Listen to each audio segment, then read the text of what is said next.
Good evening, everybody, and welcome to another AFR Wildcard Wednesday. I'm your host, Steve, and tonight we are going to be heading back to the racetrack with Red, White, and Blue Racing's 2019 SCRAM season. That's their fictional driver set, and we're going to be doing race number 2 of the season. Last week we kicked off our 2019 SCRAM season in the dreaded Northern Lights Motordome, and tonight we're heading to the lush desert setting of the Desert Saguaro Super Speedway. And so tonight, since we did this game last week, I decided to get the game started, to get the race started. And so we're actually going to join the race in progress. We're halfway through the race here, so we will be starting turn number 26 out of 50 as the race begins here. And there is actually a surprise storm that potentially might end this race early. But let's head on down to the racetrack and we'll get everybody caught up with what is going on. So here is how the field stands as we're about to begin turn number 26.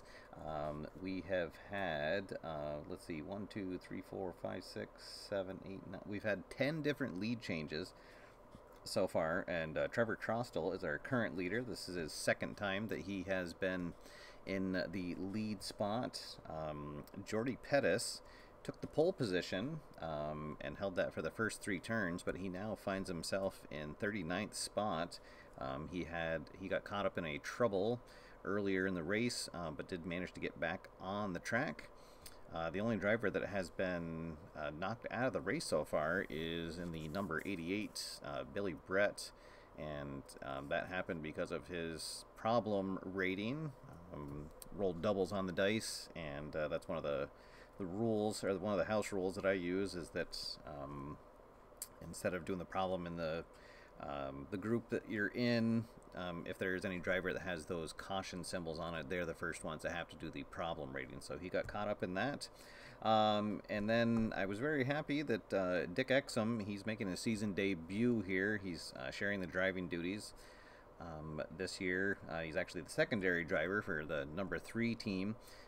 He was drawn as a TV driver and then promptly had troubles in qualifying, had engine troubles.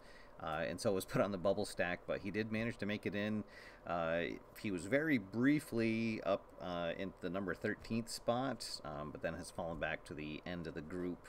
And then last week's winner, Greco, he has not had a good race so far. He has found himself laboring in the bottom group, along with Joey Plonka, Germany's favorite Joey Plonka, and let's see what other big names. Oh, there we go. Wayne Montana. He started in the bottom group. He had worked himself up to the top group, and now finds himself back in the bottom group again. So his rough season start continues. And so, as I said, we have rain possibly coming into the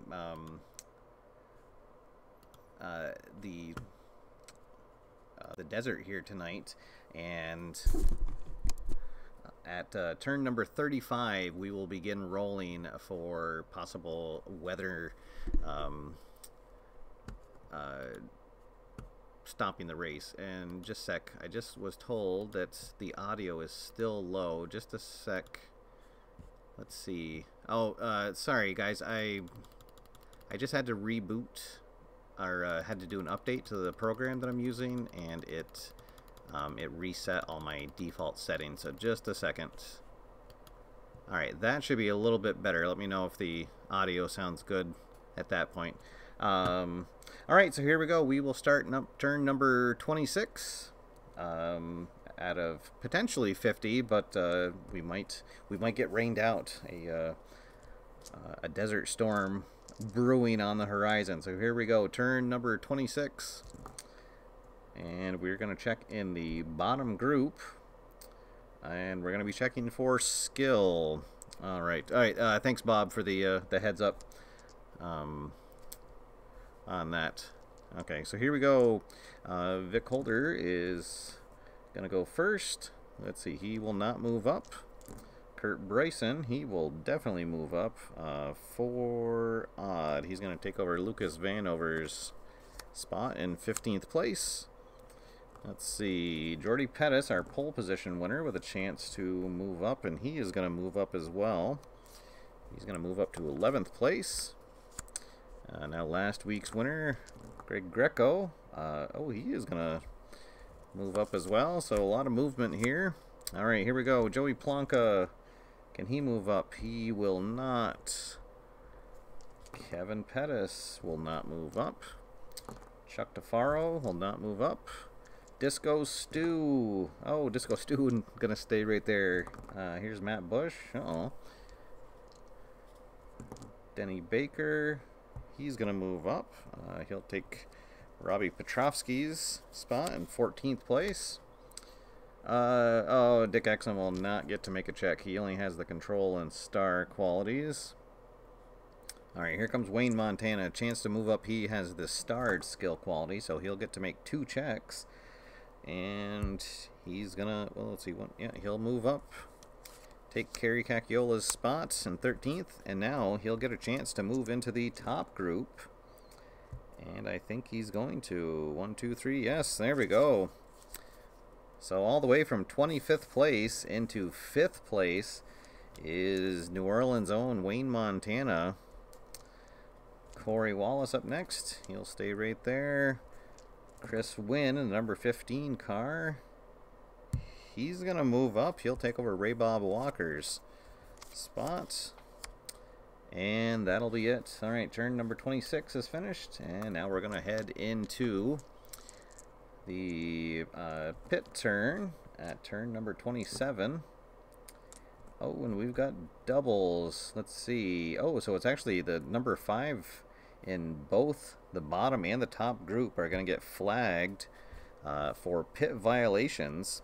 So Evan Utek is going to head to the back. Ooh, Julie Justice, preseason favorite Julie Justice, and also the reigning SCRAM champion. She will also head back. All right, and let's see who moves up to take those spots. Oh, actually, first we're going to check up here. All right, so Brooks Bilovich will move up.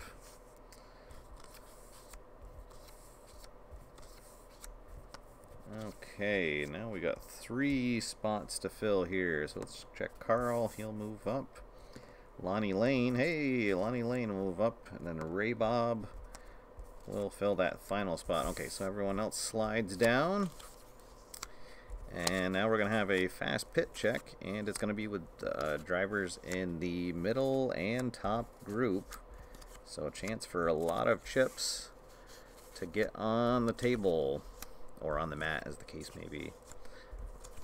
All right. If anyone did not catch last week's show, I encourage you to check that out. I went through a full race with the race week qualifications beforehand. But this week I just thought I would jump into the middle of the action.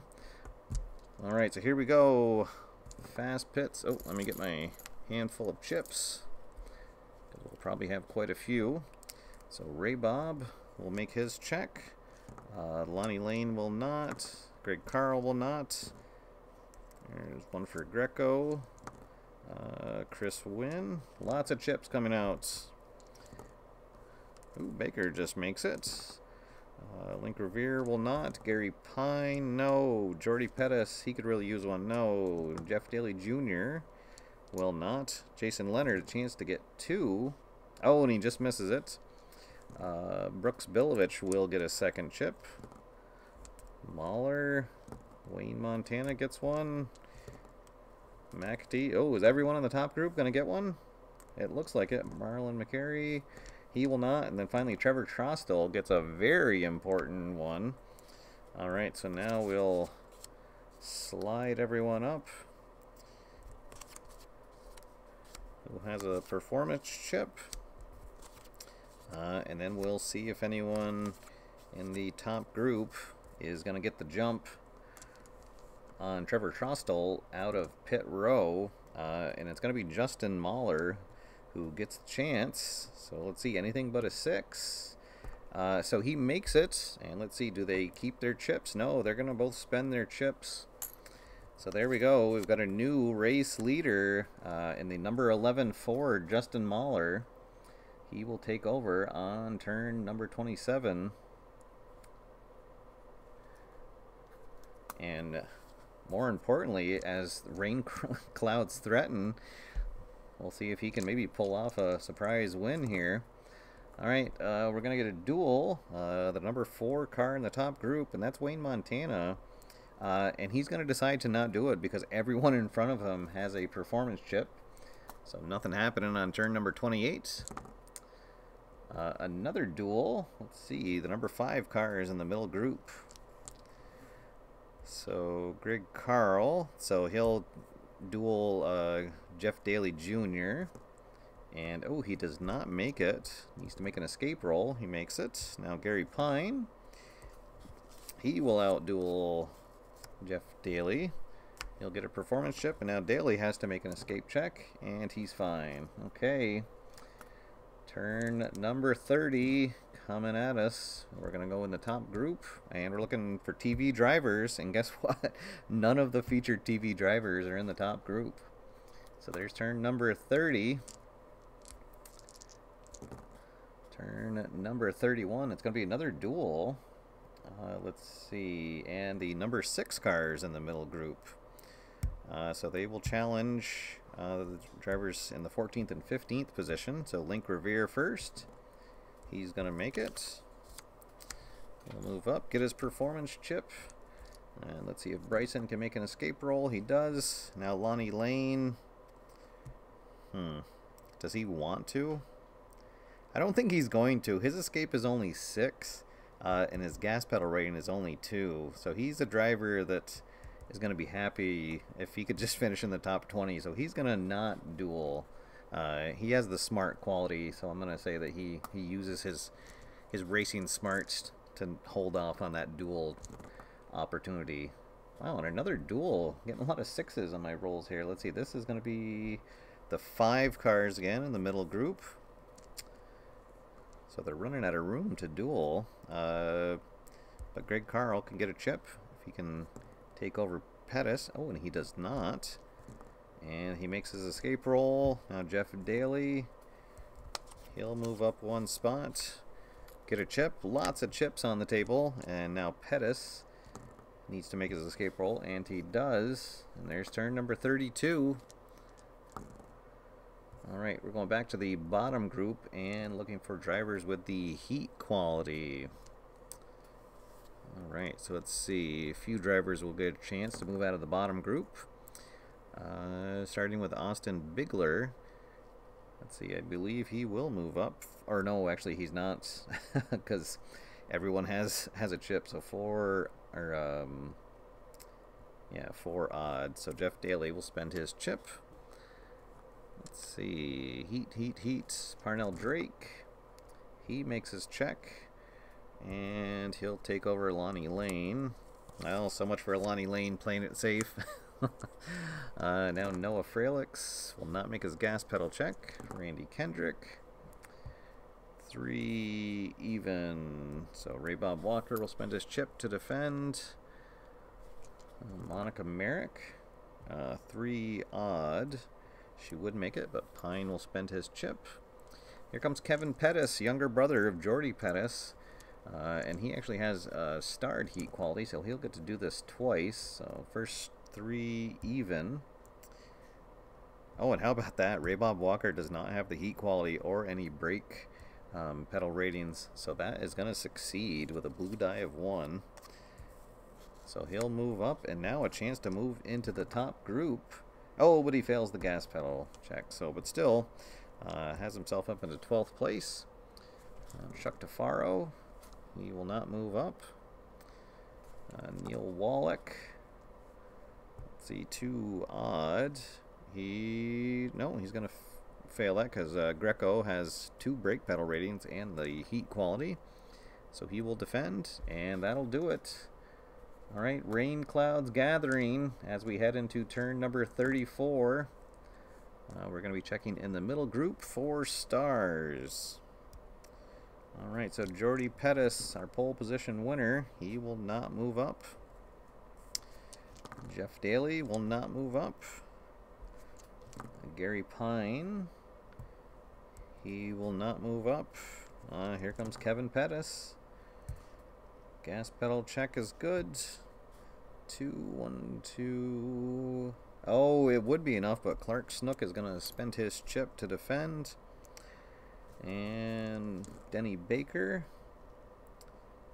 he would easily make it. But Brooks Bilovich has 2 chips. Alright, so let's see. Do they spend? Yeah, they're going to spend that. But then Brooks Bilovich has a 2nd chip, so he will spend that to defend. And now here's Jason Leonard. Let's see. 6. Yeah, he's going to move up, and he's going to keep his chip as well. So Jason Leonard moves into the top group with a performance chip. And here we go, turn number 35 as dark clouds are overhead. So first thing we're going to do now, every turn, we're going to roll a die. And on a 1 or a 6, I believe it is. Let me just make sure I have that right. On a rain threat, yeah, if a 1 or a 6, then rain stops the event. And we are more than halfway through. We're actually 2/3 of the way through the race. So if rain does end this before the last turn, it will be an official race. So here we go. Rain check on turn number 35. We're still good. The rain holds off.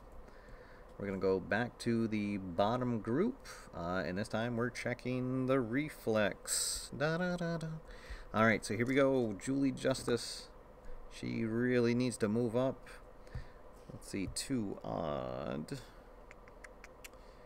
Oh, and she would, but there's Greco's going to spend his chip. Now Evan Utek will stay right where he is. Here's Vic Holder. Oh, and he rolls triples, so he's going to fail the check, and he has a potential problem. Alright, so first let's see what the problem is. 64. Engine trouble, roll for repair. Alright, so we are in the last third of the race. He has a pit crew grade of C, and this course gives a repair of +1, so he needs to roll a 6 or under to stay in the race, and he does. Alright, so he will move to last place. Alright, and we'll keep moving along here. Noah Fralix, he will stay right there. Randy Kendrick. I think Randy Kendrick's going to move up. Let's see. One odd. Yes. Randy Kendrick's going to move from 35th place to 9th place. Alright, here we go. Joey Plonka, can he move up? 4 even. Oh, he would, but Link Revere spends his chip. So it seems like any time when I'm running a race, if there's ever a whole bunch of performance chips, that they very quickly all disappear within a few turns. And sure enough, we're down to 4 chips on the board. Monica Merrick, she makes this check. Let's see, 3 odd. Well, there we go. And Gary Pine, no more chips, so Monica Merrick will move in. Ray Bob Walker, 2-time SCRAM champion. Let's see if he can get out of the bottom group. 5 odd. Yes, he will. He'll move into 17th place. Now here's Chuck Tafaro. Chuck Tafaro, 6 odd. Yes, he'll move up. Alright, Disco Stu Urich. Chance to move up. Can he? 6 even. 1, 2. Oh, no. Parnell Drake's going to just hold him off. Here's Graham Pleasant. No. Cam Croyle. No, he misses the gas pedal check. Carrie Cacchiola. Let's see. 1 odd. And no, she will not move up. And that'll do it. Alright, turn number 36. Rain check. Oh, and that's going to do it. Rain comes over the Desert Saguaro Super Speedway. And race officials are going to call it. So there we go. Justin Mahler is going to lead from turn 27 to 35. And then the race is called on turn 36 because of rain. So Justin Mahler in the 11 Ford is your winner. Rounding out the top 10 is Brooks Bilovich, Clark Snook, Pete McAtee, Wayne Montana gets his first top 5 finish of the season. Trevor Trostel, who led the race, I believe he's going to have the most laps led. Let's see, he led for 4, 5, 6, 7. Oh no, actually, Justin Mahler is going to get it because he led for 8 laps. All right, and then Jason Leonard, Marlon McCary, Randy Kendrick, and then finally Chris Wynn. Other notables, last week's winner, Greg Greco, he finishes just outside the top 10 in 11th place. Jordy Pettis, the pole position winner, finishes in 16th. And let's see, my favorite, Dick Exham, a good showing for the old guy. He finishes in 27th place. Stu Urich is going to finish in 29th. And Joey Plonka finishes in 34th place. So there we go, guys. That is the end of the race. A quick race tonight. So with the rain, but I thought that would be kind of good to have the race, to join the race in progress instead of going through the full thing. So thanks everybody for tuning in. Oh yeah, Julie Justice. Let's see. Sorry, I forgot. She finished in 40th place. She is still looking for a good finish. She's off to a bad start for the season, but sometimes that's what happens. So all right, guys. Thank you for tuning in. A quick show tonight. Hope you enjoyed it. As I said, if this is your first time seeing Red, White, and Blue Racing, please check out the Wildcard Wednesday that I did last week. I went through the entire sequence with the qualifying, the race week, and then did the whole race. So if you're interested in that, of course, there are links below. You can check out the information on the SCRAM season over on the PLAAY website. And find out more information about the game there. So, all right, guys, that's all for now. Thank you, everybody, for tuning in, and we'll see you next week on Wildcard Wednesday. But until then, my name's Steve. Get out there, have fun, play games, and I will see you after further review. Have a good night, everybody.